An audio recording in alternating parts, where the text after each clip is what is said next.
I've been painting these sweet little wildflowers, and let me show you how I did it. I'm going to use permanent ink here that I can paint right over without any fear that it's going to smudge.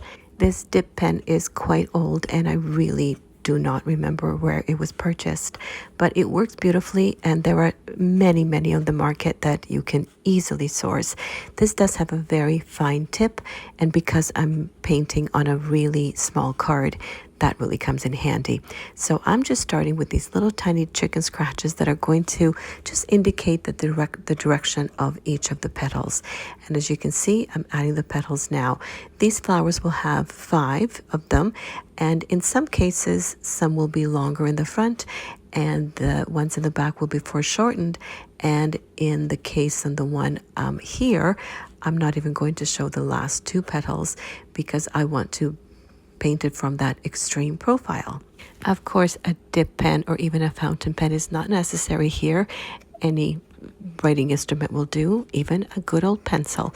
All I'm doing is creating the entire drawing, and then I don't have to worry about detail with watercolor because everything will be done, and I will basically create myself a coloring page. I do have to admit that I love that scratching sound this pen makes when it drags across the paper. After I connect all the stems, I will put in my favorite part, which is always the leaves.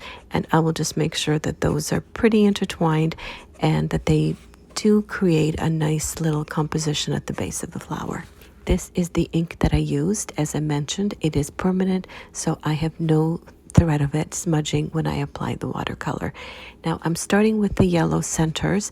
I used cadmium yellow here, which meant that it covered part of the ink, but you can go with transparent yellow, which probably would be a better idea. And then I will proceed to those bright purple flower petals. Now, the interesting part is that the purple and yellow are opposite on the color wheel, therefore they're going to really be bright because they'll kind of charge each other. Now, each one of the petals, I will leave a bit of a highlight. That's just something I enjoy doing. I don't like covering the whole thing and then going back in and trying to lift it. I just like to leave that paper shining through right from the beginning. And they don't appear on the same spot of the petal in each case. Just be mindful of where the petals would naturally be illuminated and it will all fall into place nicely.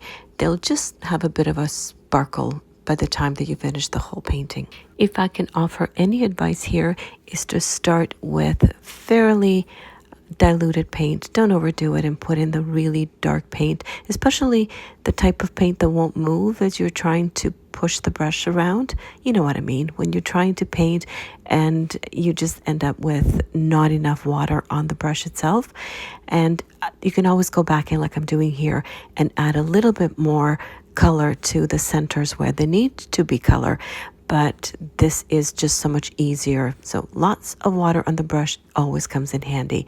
Now the color I'm going to use for the stems and the leaves is my own mix. So I started with a green that has a little bit too much of an olive look to it, but I did progress to adding a bit of cobalt blue to it just so it can become a little bit bluer. I just felt this was a bit too much, but of course that's totally up to you. I just do like to intertwine them and use more than one color that gives it leaves in the foreground and the background.